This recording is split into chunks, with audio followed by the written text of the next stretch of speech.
दोस्तों, एक 38 साल की महिला अपने पति के साथ महाकुंभ में जाती है गंगा स्नान करने के लिए। लेकिन जैसे ही गंगा स्नान करती है और बाहर निकलती है तो उसका पति नहीं दिखाई देता है। वो अपने पति से बिछड़ जाती है। फिर वो महिला बड़े सूझबूझ के साथ एक पुलिस वाले के पास जाती है और बताती है, मेरा पति यहीं पे थे और अचानक मैं उनसे बिछड़ गई हूँ। फिर वो पुलिस वाला उस महिला से कहता है कि आप जाइए जहाँ पर अलाउंस किया जाता है, वहाँ पर अपने पति का नाम लेकर अलाउंस कराइएगा और जब तक आपका पति आ न जाए तब तक आप वहीं पर रहिएगा। हर 10 मिनट के बाद अलाउंस कराते रहिएगा। अब दोस्तों, वो महिला जाती है जहाँ पर अलाउंस किया जाता है। अगर कोई व्यक्ति खो जाता है या कोई भी चीज किसी का भी मिलता है तो वहाँ पर लोग जाकर दे देते हैं। अब महिला वहाँ पर अलाउंस कराती है। उसके पति का नाम सौरभ यादव था। अलाउंस कराते कराते तो थक जाती है। शाम हो जाता है, 7 बज जाता है, लेकिन उसका पति नहीं आता है, नहीं उसकी मुलाकात हो पाती है। फिर वो महिला उसी कपड़े में, जिस कपड़े में वो गंगा में स्नान की थी, उसका कपड़ा भीगा हुआ था। क्योंकि जब गंगा में स्नान करने गई थी तो उसका पति सारा कपड़ा, पैसा कौड़ी सब कुछ अपने पास लिया था और कहा कि पहले तुम नहा लो, उसके बाद मैं नहाऊंगा और तुम बाहर रहना सामान लेकर। अब दोस्तों, उसके पास कुछ भी पैसा नहीं था। भीगे हुए कपड़ों में बेचारी रात हो जाती है, 7 बज जाता है, उसको ठंडा लगता है। इस वजह से वह एक बाबा के तंबू में जाती है जहां पर आग जल रहा था और आग सेकने लगती है। उस तंबू में एक बाबा बैठे थे। वो साधु बाबा पूछते हैं उस महिला से, तो महिला अपनी पूरी कहानी उस साधु बाबा से बताने लगती है। बताने के बाद जो साधु बाबा है वह अपने एक योग आसन में बैठकर और ध्यान मग्न कर कुछ मंत्र वगैरह पढ़ते हैं। उसके बाद कहते हैं उस महिला से, घबराओ नहीं, तुम्हारा पति आ रहा है और रास्ते में है। अब ये सब जैसे सुनती है वो महिला, वो बहुत ही खुश हो जाती है। उसके बाद दोस्तों, तुरंत वह साधु बाबा कहते हैं उस महिला से कि तुम्हारा तो अभी तक कोई बच्चा नहीं हुआ है। अब जैसे यह शब्द साधु बाबा बोलते हैं वैसे महिला उस साधु बाबा के पैरों में गिर पड़ती है। कहती, साधु बाबा आप तो बहुत ही ज्ञानी हैं, आप कैसे जान गए कि मेरा अभी तक कोई बच्चा नहीं हुआ है। एक साधु बाबा गांव के हैं, वो बोले थे जाओ महाकुंभ में गंगा स्नान कर लो, शायद तुम्हारी इच्छा भगवान पूरा कर दे। इस वजह से मैं अपने पति को लेकर इस महाकुंभ में गंगा स्नान करने के लिए आई थी। अब यह शब्द बताती है तो साधु बाबा कहते हैं, घबराओ नहीं, तुम्हारा बच्चा पैदा हो जाएगा, तुम धैर्य रखो और यहाँ पे बैठी रहो। उसके बाद दोस्तों, वो महिला बाबा के पैरों को स्पर्श करती है और वो भूल जाती है कि वो अपने पति से बिछड़ गई है। अब वो संतान पाने के लिए बाबा से रिक्वेस्ट करने लगती है, बाबा कुछ भी करिए, मैं माँ बन जाऊं, मैं बच्चे की माँ बन जाऊं। कई वर्षों से मैं तड़प रही हूँ, बहुत दवा कराई, लेकिन डॉक्टर ने बोल चुका है कि तुम कभी भी माँ नहीं बन सकती हो।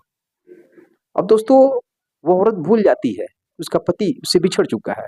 अपने बच्चे की आस में वो साधु बाबा से रिक्वेस्ट करने लगती है। उसके बाद साधु बाबा कहते हैं, ठीक है, कोई बात नहीं है, तुम्हारी मनोकामना पूर्ण हो जाएगा और तुम बैठो। उसके बाद दोस्तों, वो साधु बाबा एक सेव देते हैं उस महिला को खाने के लिए। वो महिला बहुत ज्यादा पढ़ी लिखी नहीं थी, इसलिए वो समझ नहीं पा रही थी, वो बाबा के चक्कर में आ गई थी। अब साधु बाबा जैसे ही उस महिला को सेव देते हैं, वो महिला सेव खाती है, विश्वास कर लेती है उस बाबा पर, और सेव खाने के बाद वो महिला बेहोश हो जाती है। बेहोश होने के बाद वो साधु बाबा उस महिला के साथ कुछ ऐसा करता है जिसकी कल्पना कोई भी नहीं कर सकता। उसके साथ वो गंदी हरकत करता है। फिर दोस्तों, सुबह होती है, अब उसकी नींद टूटती है, तो महिला अभी भी समझ नहीं पा रही थी कि उसके साथ वो साधु बाबा ने क्या किया है। फिर वो साधु बाबा उसको एक सेव देते हैं और वह फिर सो जाती है, बेहोश हो जाती है, और साधु बाबा उसके साथ जो भी करना है वो करते हैं। अब दोस्तों, इस कदर 3 दिनों तक वह महिला उस साधु बाबा के साथ उस टेंट में रह जाती है।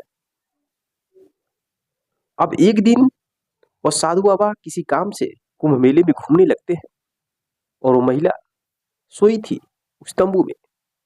तभी एक पत्रकार की नजर पड़ती है और उस तंबू के अंदर जाकर वो पत्रकार उस महिला से बात करने लगता है। बात करता है कि आप यहाँ तंबू में क्या कर रही हैं, किस वजह से आई हैं। कुछ उसको शक लगता है तो महिला कहती है, आप मुझसे मत जवाब मांगिए, मैं तो साधु बाबा के साथ हूँ, अभी आएंगे तो उनसे बात कर लीजिएगा। दोस्तों, वो नशे की हालत में थी। पत्रकार समझ जाता है इस महिला के साथ कुछ ना कुछ गलत हुआ है और महिला कुछ बताती नहीं है। तभी वह पत्रकार कुछ पुलिस वालों को बुलाता है और पुलिस वाले जब आते हैं और उस महिला से बात करते हैं तो महिला फिर भी नहीं कुछ बताती है। वो कहती है, मैं क्या बताऊं, मैं तो बाबा के साथ कई दिनों से हूँ और अगर आपको कुछ भी बात करना है तो बाबा अभी आएंगे, उस बाबा से आप लोग बात कर लीजिएगा। अब दोस्तों, उसकी हालत देखकर सब लोग समझ गए थे। तभी वह साधु बाबा आ रहा था और जैसे वो साधु बाबा देखता है कि उसके तंबू में पुलिस वाले हैं और उस महिला से कुछ बात कर रहे हैं, पत्रकार भी हैं, फिर वो साधु बाबा वहां से भागने लगता है। तब तक वो उस महिला की नजर पड़ती है और कहती है, साधु बाबा वो आ रहे हैं, बात कर लीजिए। वो तो भागने की फिराक में था। तभी पुलिस वाले दौड़ाकर उस साधु बाबा को पकड़ लेते हैं और पकड़ने के बाद जब उस साधु से पुलिस और पत्रकार पूछताछ करती है तो जो सच्चाई निकलकर सामने आता है दोस्तों, सच्चाई जानकर पुलिस वालों के और पत्रकार के पैर तले जमीन खिसक जाती है। दरअसल दोस्तों, वह साधु बाबा जो था वह रियल में साधु नहीं था। वह जयपुर का रहने वाला था और मुस्लिम कास्ट का था। वो अपना भेष बदलकर, भगवा कलर पहनकर, पैसे कमाने की लालच से वह महाकुंभ में अपना रूप बदलकर आया था और जिस तरह से वो महिला के साथ किया उस तरह से न जाने कितनों के साथ वो कर चुका था। दोस्तों, जो महाकुंभ लगा है इसमें लगभग 70% लोग तो सही हैं जो साधु संत है, लेकिन 30% साधु संत ऐसे हैं जो अलग अलग धर्म के लोग हैं और लोग अपना रूप बदलकर पैसे कमाने की लालच से साधु बनकर अपने अलग अलग मंसूबों को पूरा करने के लिए महाकुंभ मेले में उस भीड़ में लोग पड़े हुए हैं। जब से महाकुंभ मेला लगा है तब से आप न्यूज पे देख रहे होंगे तरह तरह की घटना घट रही है और साधु बाबा के भेष में लोग मैक्सिमम घटना को अंजाम दे रहे हैं। दोस्तों, पुलिस उसको पकड़ती है और उसको जेल के अंदर डाल देती है। उस महिला को छोड़ दिया जाता है। अभी पुलिस को गिरफ्तार करके जेल के अंदर डाली, उसे पूछताछ किया जा रहा है।